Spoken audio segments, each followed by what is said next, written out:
C'est un de ces jours où le ciel ne sait pas ce qu'il veut. Gris, surtout. Un gris contusionné qui plane sur la côte comme un drap mouillé. Nous sommes le 10 février 2026. Je marche sur un chemin qui est plus une suggestion qu'un sentier. Un mince ruban de terre et de roches épousant la falaise. Le vent venant de l'Atlantique Nord a des dents, une morsure salée et acérée qui vous transperce jusqu'aux os. Il fouette la mer en un état agité et turbulent. De petites vagues en colère se fracassent contre les rochers en contrebas. Ce n'est pas un endroit pour des promenades décontractées. C'est la fin de quelque chose. Et le voilà, dressé contre le ciel sombre, comme un vieil homme têtu qui refuse de quitter son poste. Le phare, un symbole d'espoir et de guidance. But celui-ci est différent. Sa peinture blanche s'écaille en longues bandes, dévoilant la pierre sombre et patinée dessous. Moins un sauveur, plus un monument au devoir oublié. Les fenêtres, sombres et vides comme des orbites, sont pour la plupart brisées. Leurs bords déchiquetés scintillent quand un rayon de soleil transperce les nuages. Toute la structure semble attendre, retenant son souffle. Le chemin vers sa base est une pente traîtresse de pierres meubles et de mauvaises herbes. Un test pour quiconque est assez curieux, ou insensé, pour s'approcher. Des oiseaux, probablement des mouettes, ou peut-être quelque chose de plus sinistre. Ils tournent autour du sommet, leurs cris stridents ponctuant le rugissement du vent et des vagues. Leurs appels ajoutent une énergie étrange, une force de vie chaotique autour d'un géant mort. Un panneau métallique rouillé, tordu et cabossé. Ses lettres presque effacées par le temps et le sel. On distingue à peine un nom, un fantôme d'identité. Ce n'est pas seulement un bâtiment vide, c'est un dépositaire d'histoire, de longues nuits et de veilles solitaires. On sent le poids des années passées ici, regardant les navires et les saisons. En avançant, l'air devient plus froid, plus lourd, épais de saumure et de terre humide. Le sol sous les pieds semble instable, comme si la terre cédait à l'océan. Ce n'est pas une simple exploration, c'est un pèlerinage vers un Dieu oublié, un témoin silencieux de la lutte entre l'homme et la nature. La porte d'entrée est entr'ouverte, une gueule béante et sombre dans la face de pierre de la tour. Elle est lourde, faite de bois épais renforcé de fer, qui a laissé de longues traînées rouilleuses orangées sur le mur. En la poussant, elle gémit en signe de protestation, un son grave et lugubre qui résonne dans l'espace caverneux à l'intérieur. L'air qui s'échappe pour me saluer est un choc pour le système. Un souffle froid et humide qui sent la décomposition mouillée, le sel marin qui s'est infiltré dans les moelles mêmes de la structure, et autre chose, quelque chose comme du vieux papier et du temps oublié. Mes pas, bruyants et intrusifs dans le silence profond, crissent sur un sol jonché de décennies de poussière, de sable, des restes délicats et écrasés de coquillages. La lumière à l'intérieur est faible, filtrée par la crasse et la croûte de sel sur les quelques vitres restantes. Elle crée une sorte de pénombre cathédrale, avec de longs faisceaux de lumière éthérée illuminant des particules de poussière tourbillonnantes. Des verres brisés verts, des verres brisés bruns de bouteilles jetées captent la lumière, scintillant comme des bijoux éparpillés dans les débris. Dans la terre meuble, on peut presque distinguer de faibles empreintes fantomatiques, non pas fraîches, mais anciennes, imprimées dans la poussière et laissées à durcir au fil des ans. C'est un rappel glaçant que l'on n'est jamais vraiment le premier ni le dernier à traverser un endroit comme celui-ci. Quelqu'un d'autre était ici. Quelqu'un d'autre a laissé sa marque.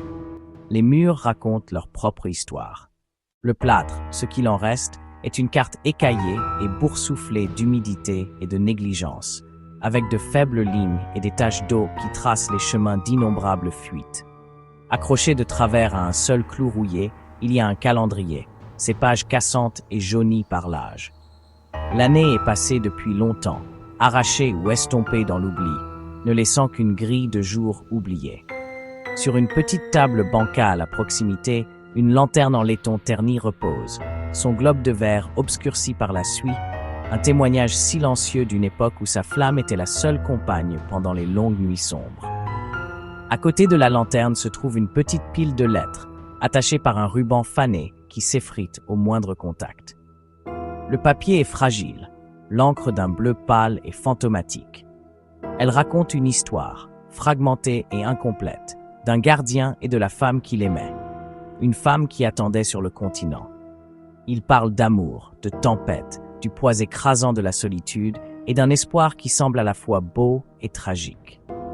En les lisant à voix haute, ma propre voix sonne comme une intrusion, un son étranger absorbé et perdu dans le silence immense et attentif du phare.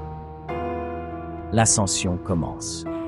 Un escalier en colimaçon de fer, une colonne vertébrale squelettique s'enroulant dans l'obscurité de la tour, et le seul chemin vers le sommet. Chaque pas que je fais sur les marches métalliques étroites et grillagées produit un tintement résonnant, un battement percussif qui vibre à travers toute la structure. Occasionnellement, un petit éclat de rouille se détache et tombe, cliquetant dans l'obscurité en dessous avec un tic aigu et surprenant qui me fait sursauter le cœur. Le monde extérieur disparaît, remplacé par la géométrie vertigineuse et répétitive de la spirale. Regarder vers le bas est une erreur. Le rez-de-chaussée devient un cercle rétrécissant de lumière faible, un lointain souvenir du monde solide.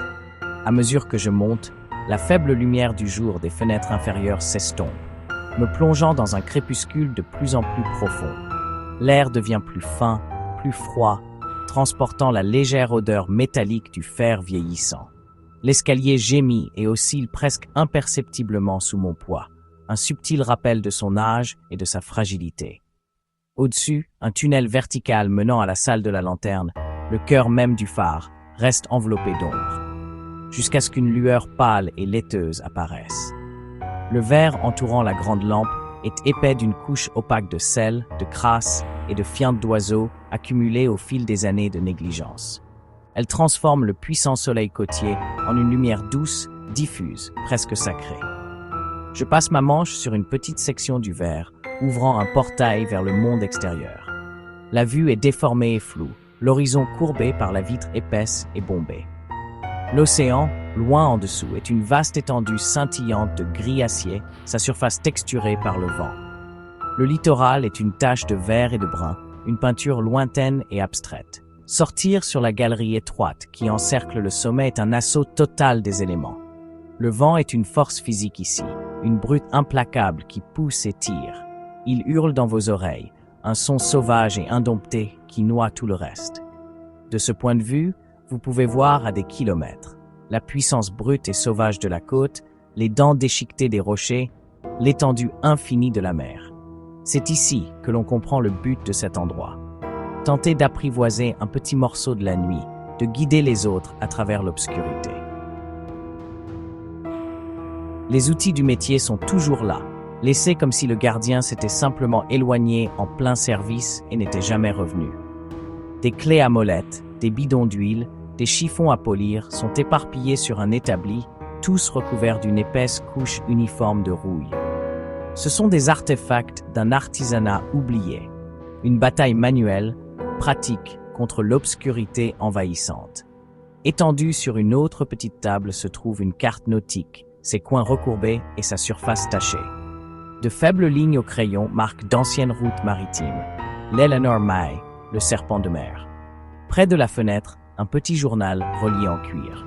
La couverture est déformée et rigide, et les pages à l'intérieur sont aussi fines et fragiles que les ailes d'un papillon.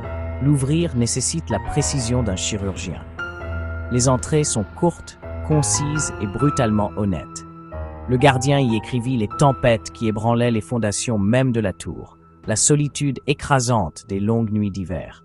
Il écrivit ses peurs, les formes étranges qu'il voyait dans le brouillard, une bande de dauphins à l'aube, la beauté particulière d'un ciel sans lune rempli d'étoiles. Il aimait la mer, écrit-il, mais il en était aussi terrifié. Un grincement métallique soudain et aigu d'en bas brise le silence. C'est un son discordant, laide, qui écorche les nerfs. Probablement juste le vent, ou peut-être un morceau de métal lâche. Mais dans un endroit comme celui-ci, votre esprit ne se tourne pas vers des explications rationnelles. Mon cœur bat la chamade contre mes côtes, un tambourinage frénétique. La lumière commence à faiblir, et les ombres dans les coins de la pièce semblent s'épaissir, s'étirer et se tordre. L'envie de partir, de retrouver la sécurité d'un sol solide et habité, devient un besoin pressant et physique. Il y a une légende locale, bien sûr. On dit qu'une nuit brumeuse, il y a des décennies, un navire s'échoua sur les rochers juste au large. La lampe du phare, pour des raisons que personne ne connaît, était éteinte cette nuit-là. Certains disent que le gardien avait abandonné son poste, courant vers le continent pour sauver sa famille d'un incendie. D'autres murmurent qu'il est resté, qu'il a essayé d'allumer la lampe mais a échoué, et que la mer, dans sa colère, a réclamé à la fois le navire et l'homme. Les villageois jurent que certaines nuits brumeuses, une faible lumière vacillante peut être vue au sommet de la tour, et le bruit des pas d'un homme solitaire peut être entendu résonner dans les escaliers de fer. Je me retire alors que le soleil entame sa descente rapide vers l'horizon, peignant le dessous des nuages de traînées criardes d'orange et de violet. Le monde est baigné d'une lueur chaude et éphémère qui rend la décrépitude du phare presque belle, presque noble. En m'éloignant, je me retourne pour un dernier regard. Dans la lumière dramatique et oblique du coucher de soleil, la tour projette une ombre longue et incroyablement sombre sur la terre. Elle ne ressemble plus à un bâtiment. Elle ressemble à une figure colossale et solitaire regardant la mer, un gardien silencieux résigné à son destin, pris quelque part entre un long sommeil et une veille éternelle. Le chemin du retour, le long du sentier de la falaise, est différent. Le monde est plus calme maintenant, le vent s'étant calmé avec le soleil couchant. Le seul son qui me suit est le doux murmure rythmique des vagues contre le rivage, un contrepoint constant et apaisant au battement frénétique de mon propre cœur. Mon esprit est un tourbillon d'images de la tour, l'encre délicate et fanée des vieilles lettres, les outils rouillés et abandonnés, les confessions intimes et craintives dans le journal du gardien. Ce ne sont pas de simples objets. Ce sont les derniers fragments d'une vie vécue à la limite, une vie définie par une responsabilité singulière et immense. Cet endroit garde ses secrets jalousement. C'est un vaisseau rempli des échos des choix faits par un homme seul face à la vaste puissance indifférente de l'océan jour après jour, nuit après nuit. Il garde le souvenir de son amour, de sa peur, de son devoir. Le phare n'a pas besoin de visiteurs pour raconter son histoire. Il la respire dans les embruns, la murmure au vent. Peut-être qu'un jour, quelqu'un avec de profondes poches et un sens de l'histoire viendra le restaurer, polir le laiton et rallumer la lampe. Ou peut-être, et plus probablement, sera-t-il abandonné à l'étreinte lente, patiente et inévitable de la mer. Il restera ici, un monument entre le sol solide de la mémoire et les marées changeantes de l'oubli. Il attend, il observe, il se souvient sans jamais dire un mot. L'expérience vous laisse avec un certain sentiment, un poids qui s'installe profondément dans vos entrailles. C'est la réalisation que certains endroits sont saturés des vies qui ont été vécues, que les murs eux-mêmes ont absorbé la joie, la tristesse et la solitude. Cela vous fait vous demander, lorsque nous laissons un endroit derrière nous, quelle partie de nous-mêmes laissons-nous vraiment avec lui ?